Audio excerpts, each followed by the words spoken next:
बिस्मिल्लाहिर्रहमानिर्रहीम। अस्सलाम वालेकुम स्टूडेंट्स। 9th क्लास आपके बायोलॉजी के चैप्टर नंबर 5 का लेक्चर नंबर 1 है आज। और ये जो चैप्टर नंबर 5 है इसका नाम है सेल साइकिल। आपको सबसे पहले सेल का आइडिया होना चाहिए कि सेल क्या चीज़ है। ये सेल एक यूनिट है किसका? ज़िंदगी का, लाइफ का। लाइफ की जगह आप लिविंग ऑर्गेनिज्म भी यूज़ कर सकते हैं बेटा, कि जितने भी दुनिया में जानदार हैं या दुनिया में जितनी भी लाइफ है, ज़िंदगी है, उस को बनाने में सबसे अहम किरदार सेल का होता है। दुनिया में जो भी जानदार हैं वो सेल से बनते हैं। और हम इस चैप्टर में उस सेल का सेल साइकिल देखेंगे, यानी कि हम इस चैप्टर में सेल की लाइफ के बारे में पढ़ेंगे। हम इस चैप्टर में सेल की लाइफ के बारे में पढ़ेंगे और सेल की उस लाइफ को क्या कहते हैं? सेल साइकिल कहते हैं। तो सबसे पहले हम इस चैप्टर का इंट्रोडक्शन देख लेते हैं। इस चैप्टर का तारुफ क्या है, इस चैप्टर का इंट्रोडक्शन देखते हैं सबसे पहले। तो पहली बात जो आपने सीखनी है वो ये है कि the most basic characteristic of life is reproduction, कि ज़िंदगी की सबसे बुनियादी जो खसूसियत होती है वो रिप्रोडक्शन है। याद रखना बेटा, ज़िंदगी की सबसे बुनियादी खसूसियत रिप्रोडक्शन है। जो ज़िंदगी होती है या जो जानदार होते हैं, ज़िंदगी या जानदार, इनकी बहुत सारी खसूसियात होती हैं। मिसाल के तौर पर जानदारों के अंदर सेल्स पाए जाते हैं, जानदारों के अंदर मूवमेंट्स पाई जाती हैं। जानदार चीज़ें जो होती हैं अपने माहौल में होने वाली तब्दीलियों को रेस्पॉन्स करते हैं, उनको जवाब देते हैं। और जानदारों की जो खसूसियत है कि वो अपनी नस्ल को भी आगे बढ़ाते हैं। ठीक हो गया? तो ये जानदारों के या ये ज़िंदगी के मुख्तलिफ ख़वास हैं, खसूसियात हैं। और उन खसूसियात में से एक खसूसियत रिप्रोडक्शन भी होती है। तो पहली बात आपने ये सीखी कि the most basic characteristics, basic बोलते हैं बुनियादी, करेक्टरिस्टिक्स बोलते हैं खसूसियत, ऑफ लाइफ इज़ रिप्रोडक्शन, कि ज़िंदगी की या जानदारों की बुनियादी खसूसियत रिप्रोडक्शन है। ये वो अमल होता है जिसमें जानदार अपने बच्चे पैदा करते हैं। ये वो अमल होता है जिसमें जानदार अपने जैसे जानदार पैदा करते हैं। ये बात आपने सीखी। इसके बाद reproduction occurs at different level of organisation. बेटा ये जो रिप्रोडक्शन का अमल होता है, इट अकर, ये होती है at different level of organisation. मुख्तलिफ लेवल्स के ऊपर ये रिप्रोडक्शन का अमल हो सकता है। अब इसी की मिसाल है कि मुख्तलिफ लेवल पर रिप्रोडक्शन का अमल हो सकता है। उसकी मिसाल क्या है? मिसाल के तौर पर parts of cell such as chromosome produces new chromosome. मिसाल के तौर पर सेल के कुछ हिस्से होते हैं और सेल के उन हिस्सों में से एक हिस्सा क्रोमोसोम का होता है जो कि नए क्रोमोसोम पैदा करता है। ठीक है? इसी तरह जो सेल्स होते हैं दे प्रोड्यूस न्यू सेल।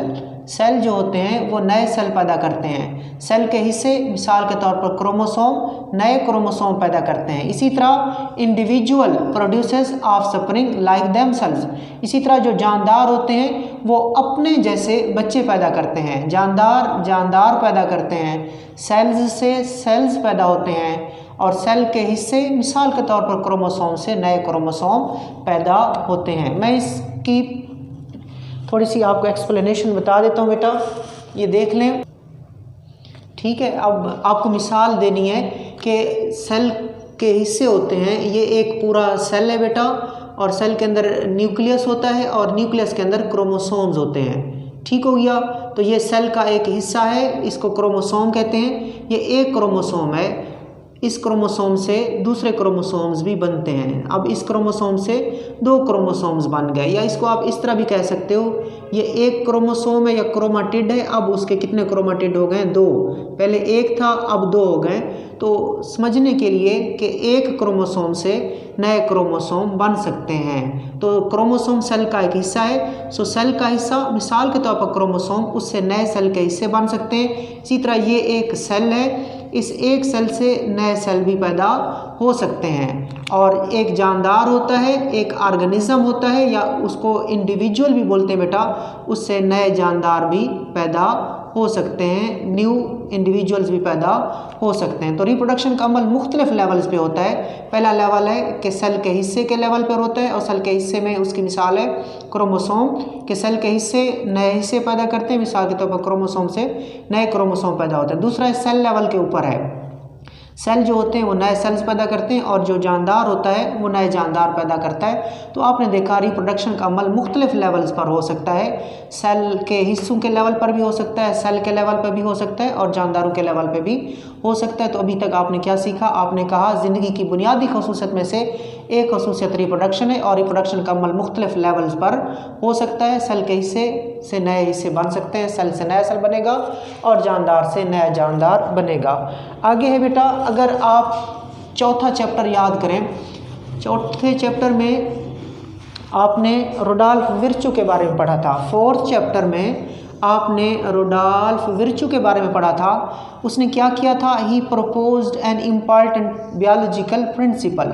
उन्होंने बायोलॉजी का एक अहम असूल दिया था। रुडोल्फ विर्चू ने बायोलॉजी का एक अहम असूल दिया था। उसने क्या कहा था? All cell come from cells, कि जो सेल्स होते हैं ये सेल्स हैं, जो सेल्स होते हैं वो पहले से मौजूद सेल से ही बनते हैं। सेल्स पहले से सेल से ही बनते हैं, तो cells come from cells, cells से ही बनते हैं। एक सेल होता है वो तकसीम होता है और उससे नए सेल बनते हैं। तो सिंपल है, नए सेल पहले से मौजूद सेल की डिवीजन से, तकसीम से बनते हैं। तो अगर कोई आपसे पूछे कि एक असूल है, एक प्रिंसिपल है, जो कि क्या है? All cell come from cell, तमाम सेल सेल से बनते हैं।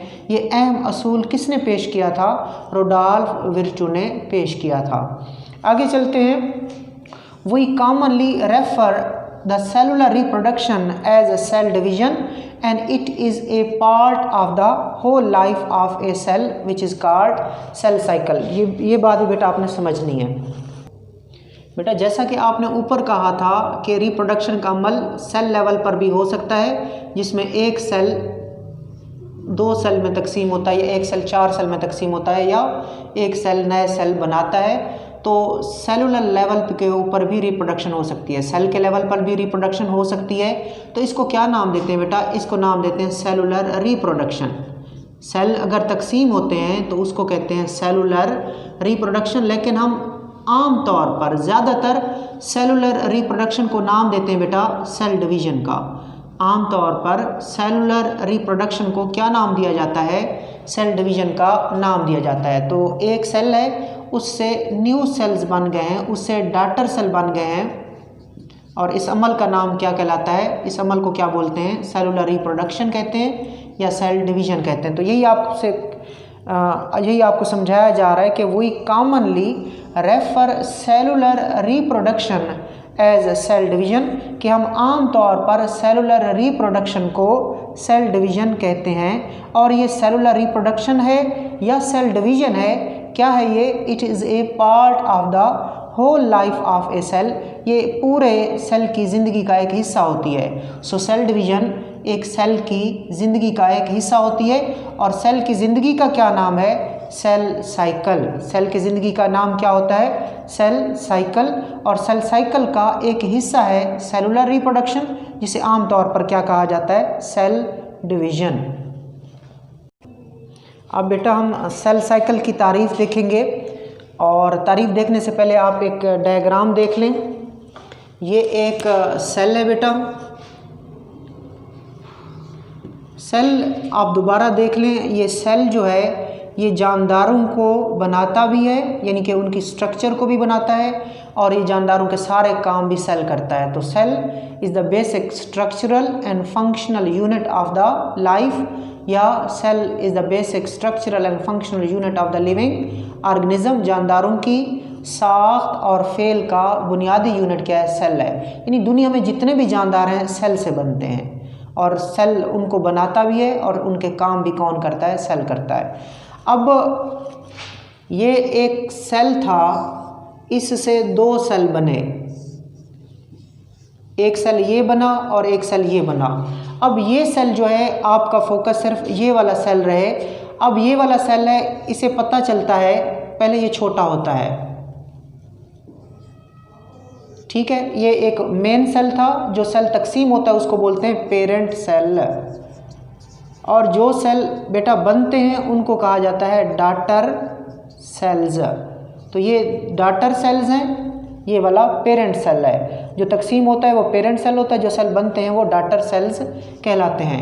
अब ये सेल अब बना है, अब ये चाहता है कि मैं भी आगे जाके सेल्स बनाऊं, मैं भी आगे जाके पेरेंट बनूं और मैं भी अपने जैसे सेल पैदा करूं। तो फिर उसके अंदर एक साइकिल शुरू हो जाता है। उसमें सबसे पहले वो अपने आप को तकसीम होने के लिए तैयार करता है, और फिर जब तकसीम होने के लिए वो तैयार हो जाता है तो उसके बाद वो डिवाइड कर जाता है, फिर वो तकसीम हो जाता है। तो ज़्यादातर टाइम उसको तैयारी में लग जाता है बेटा, ज़्यादातर टाइम उसको तकसीम की तैयारी में लग जाता है। इस मरहले का नाम इंटरफेज़ होता है, जिसमें सेल अपने आप को तकसीम होने के लिए तैयार करता है, उस मरहले का नाम इंटरफेज़ होता है। और जहाँ पे वो तकसीम हो जाता है उस मरहले का नाम क्या होता है? Mitotic phase. Mitotic phase, mitotic phase को हम एम फेज़ भी कह सकते हैं, ठीक हो गया। और जब वो तकसीम हो जाता है तो उस एक सेल से कितने सेल बन जाते हैं? उस एक सेल से 2 सेल बन जाते हैं, जो बिल्कुल उस जैसे होते हैं। तो आपने क्या सीखा? आपने कहा जब एक सेल बनता है तो उसके अंदर मुख्तलिफ वाक़यात का सिलसिला चल पड़ता है, मुख्तलिफ इवेंट का सिलसिला चल पड़ता है। उसके बाद वो क्या करता है? माइटोटिक डिवीज़न कंप्लीट करता है और नए सेल पैदा करता है। इसमें से एक मरहला तो वो होता है जिसमें वो अपने आप को तकसीम होने के लिए तैयार करता है, उसको इंटरफेज़ कह देते हैं। और एक वो मरहला होता है जिसमें वो तकसीम हो जाता है, डिवाइड हो जाता है, जिसमें वो तकसीम हो जाता है, उसका नाम माइटोटिक फेज़ या एम फेज़ होता है। और ये दोनों मरहले जो हैं, ये दोनों मरहले क्या कहलाते हैं? सेल साइकिल कहलाते हैं। ये दोनों मरहले जिसमें इंटरफेज़ भी शामिल है और माइटोटिक फेज़ भी शामिल है, इन दोनों फेजेस को, इन दोनों मराहल को हम क्या कहते हैं? सेल साइकिल कहते हैं। तो हम सेल साइकिल की अब क्या करने लगे हैं बेटा? तारीफ़ करने लगे हैं। सेल साइकिल की तारीफ़ देख लें, यहाँ से शुरू होती है और ये वेरी इंपॉर्टेंट क्या है आपका शॉर्ट क्वेश्चन है। सेल साइकिल की तारीफ़ करें और इसके 2 फेजेस के नाम बताएं।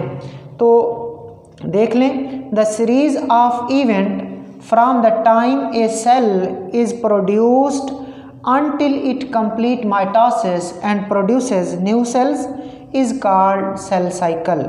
ये अब यहाँ से समझ लें कि सेल साइकिल क्या है। सेल साइकिल उन तमाम वाक़यात का सिलसिला है जिसमें एक सेल अपने पैदा होने से लेकर, सेल साइकिल उन तमाम वाक़यात का सिलसिला है जिसमें एक सेल अपने पैदा होने से लेकर माइटोसिस के ज़रिए क्या करता है? माइटोसिस के ज़रिए नए सेल पैदा करता है। इन तमाम वाक़यात के सिलसिलों को क्या कहते हैं? सेल साइकिल कहते हैं। इंग्लिश में क्या तारीफ़ है? Series of event from the time a cell is produced, क्या? Series of event from the time a cell is produced until it complete mitosis and produces new cells। उन वाक़यात का सिलसिला जिसमें एक सेल पैदा होने से लेकर माइटोसिस मुकम्मल करके नए सेल्स बनाता है, इसे क्या कहते हैं? सेल साइकिल कहते हैं। सेल साइकिल के 2 फेजेस होते हैं बेटा, एक इंटरफेज़ है और एक माइटोटिक फेज़ है।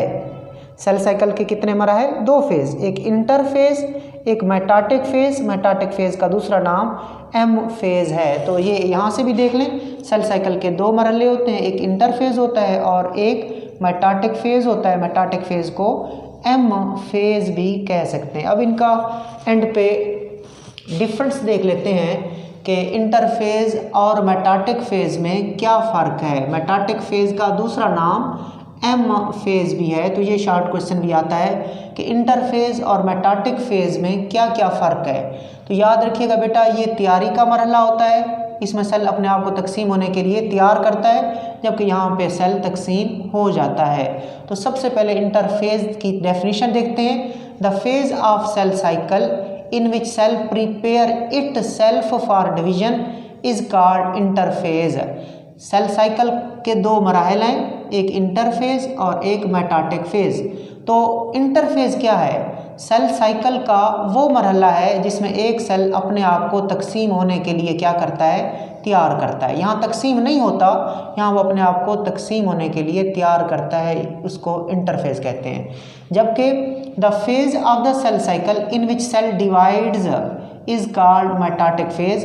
सेल साइकिल का वो मरहला जिसमें एक सेल डिवाइड हो जाता है, तकसीम हो जाता है, उसे मेटाटिक फेज या एम फेज कहते हैं। तो इनकी तारीफ़ें क्लियर कर लें। सेल साइकिल का वो मरहला जिसमें अब एक सेल अपने आप को तकसीम होने के लिए प्रिपेयर करता है, तैयार करता है, होता नहीं है, उसको इंटरफेज कहते हैं। जबकि वो मरहला जिसमें एक सेल तकसीम हो जाता है उसको मेटाटिक फेज या एम फेज कहते हैं।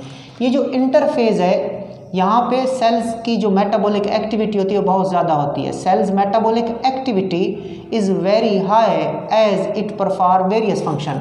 कि इंटरफेज के दौरान सेल की जो मेटाबॉलिक सरगर्मियाँ होती हैं, यानी कि उसके अंदर जो केमिकल रिएक्शन होते हैं, मेटाबॉलिक एक्टिविटी का मतलब क्या होता है बेटा? Chemical reactions. के इंटरफेज के दौरान सेल की जो कीमियाई सरगर्मियाँ होती हैं, केमिकल जो रिएक्शंस होते हैं वो अरूज पर होते हैं, बहुत ज़्यादा होते हैं। क्यों? केमिकल रिएक्शन क्यों ज़्यादा हो रहे हैं, मेटाबॉलिक एक्टिविटी क्यों ज़्यादा हो रही हैं?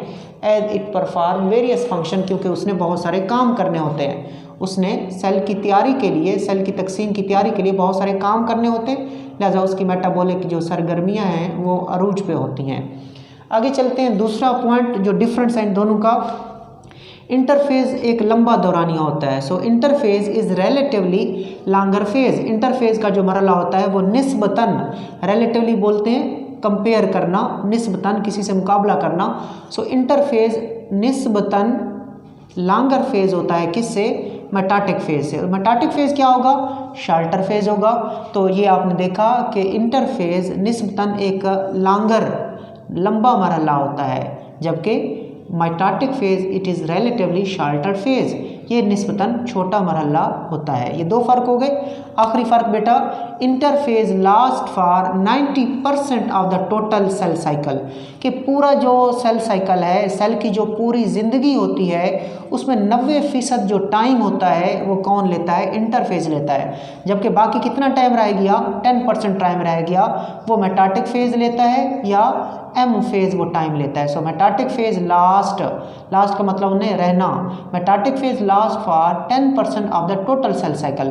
कि टोटल सेल साइकिल में 10% जो टाइम होता है वो मेटाटिक फेज लेता है, 90% टाइम इंटरफेज लेता है। लिहाजा ये लंबा मरहला है और ये मुख्तसर छोटा मरहला है। यहाँ पे एक सेल अपने आप को तकसीम होने के लिए तैयार करता है, जबकि यहाँ पे एक सेल तकसीम हो जाता है। तो ये इंटरफेज और मेटाटिक फेज जो कि दोनों किसके मराहल हैं? सेल साइकिल के दो मराहल हैं। आपने उनका फ़र्क पढ़ा। आपसे जब शॉर्ट क्वेश्चन पूछा जाएगा तो आपने इसी शक्ल में इनका फ़र्क या डिफरेंस लिखना है। तो आज जो चीज़ें आपने पढ़ी उनमें सबसे इम्पॉर्टेंट आपने ये शॉर्ट क्वेश्चन कवर करने हैं। सबसे पहले सेल साइकिल की डेफिनेशन करनी है और उसके फेजेस कौन से हैं, दो फेजेस उनके नाम लिखने हैं। और जो दूसरा सवाल जो होगा बेटा, दूसरा सवाल होगा कि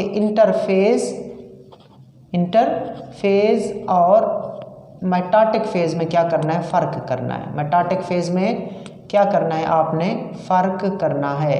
मेटाटिक फेज का दूसरा नाम एम फेज भी होता है। तो आज आपने ये दो शॉर्ट क्वेश्चन कवर करने हैं। सेल साइकिल की तारीफ़ करें और उसके कौन से मराहल हैं, इंटरफेज और मेटाटिक फेज में फ़र्क करें। ठीक हो गया? तो ये बेटा आज आपका पहला लेक्चर था चैप्टर नंबर 5 का। अल्लाह हाफिज़।